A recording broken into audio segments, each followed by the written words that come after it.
Кызыл Тай айылына караштуу Мырзабек Жумаев атындагы жалпы орто билим берүү мектебинин 3-А классынын окуучусумун. Бизге ысык көл жөнүндө дил баян бердилер. Ысык көл тууралуу айтып берейин. Кыргызстанда ысык көл эң чоң көл болуп эсептелинет. Анын аянты 30-орунда турат. Ал эми тереңдиги болсо 7-орунда турат. Туризм.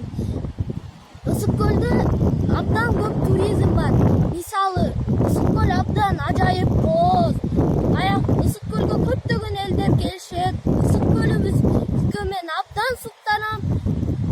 Ысык көлүбүз бизге дайыма көл болуп, эч качан жоголбой бизге жакшы болуп жүрсүн. Ысык көл кээде толкун, кээде тынчта. Толкуса, толкунуна тең ортокмун. Турмушта канча жолдош күтсөм дагы, сенде бир сырдуу, сендей жолдош күткөн жокмун деген Алкул Осмоновдун саптары менен аяктагым келет.